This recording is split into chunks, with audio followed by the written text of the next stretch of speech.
जैसे कि हम परमेश्वर पिता को अक्सर धन्यवाद देते हैं। आज भी हमारे लिए धन्यवाद देने का विषय है कि पूरे दिन भर संभाला, और विशेष करके जब हम कुछ खरीदने गए थे तो हम कभी नहीं सोचे थे कि इस तरह से हम ले पाएंगे करके। कम पैसे में बहुत सारा खरीदारी हो गया, और धन्यवाद देते हैं परमेश्वर पिता का कि जब हम दुआ करके निकले कि प्रभु हम जब दार्जिलिंग जा रहे हैं तो वहाँ के लिए कुछ लेने पाएँ, और वहाँ के लिए हम लोग कुछ शॉपिंग भी किए। और ये सब परमेश्वर की अगुवाई में होता है, क्योंकि वो अपने वचन में कहा है ना, यहोवा परमेश्वर सूर्य और ढाल है, वो अनुग्रह करेगा और महिमा देगा, और कोई अच्छी वस्तु रखना छोड़ेगा, है ना। तो ये है कि जब हम उसका भय मानते हैं तो कभी भी कोई अच्छी वस्तु को रख नहीं छोड़ता है। इसीलिए लिखा है कि यहोवा की खोजों को किसी भली वस्तु की घटी न होगी। और ये सब बातें आज ही नहीं, हर बार देखते हैं। इसीलिए मैं लोगों को एक ही बात बताना चाहता हूँ कि लोग जो है परमेश्वर के भय में रहें, और परमेश्वर के जब भय में रहते हैं तो क्या होता है कि क्या खाएंगे, क्या पिएंगे, क्या पहनेंगे, इसकी चिंता अन्य जाति लोग करते हैं, है ना, जो परमेश्वर को नहीं जानते। पर हम परमेश्वर को जानते हैं, इसलिए ये सब बातें हम चिंता नहीं करते, क्योंकि हमारा स्वर्गीय पिता हमारे आवश्यकता से पहले जान लेता है कि हमें क्या चाहिए। ठीक है, इसीलिए तुम चिंता करके ना कहना कि क्या खाएंगे, क्या पिएंगे।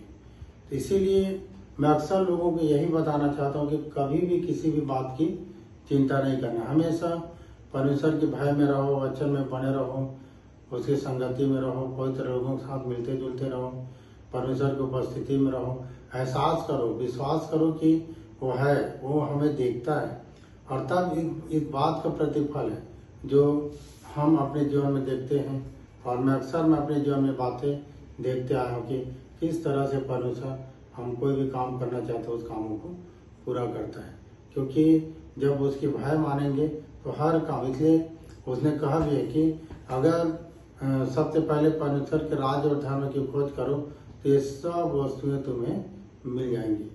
तो मैं आप लोगों को एक ही चीज बोलना चाहता हूँ कि आप परमेश्वर के राज और धर्म की खोज करो, उसे सत्य की खोज करो, तो ये सब मिल जाएगा। इसलिए कभी भी किसी भी बात की चिंता नहीं करना चाहिए।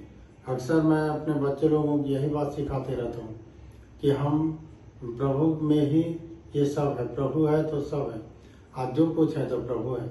अगर वो देता है तो खाने पीने से लेके उठना बैठना हर चीज़ में वो संभाल के रखता है।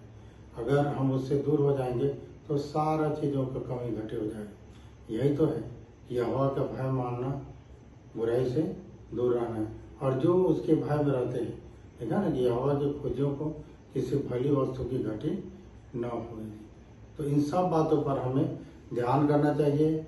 लोगों को भी ये सब बातें सीख लेना चाहिए, और सीखना भी चाहिए।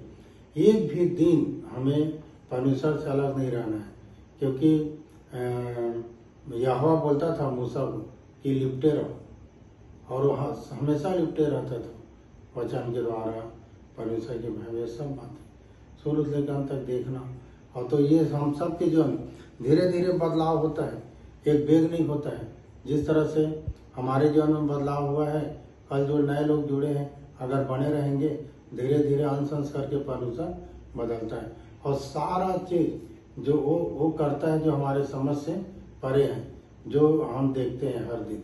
इसीलिए यहोवा परमेश्वर सूर्य ढाल है, और वो अनुग्रह करेगा और महिमा देगा, और जो खरी चाल चलते हैं उनके लिए कोई अच्छी वस्तु रख न छोड़ेगा। बस इन्हीं बातों पर हम ध्यान करेंगे।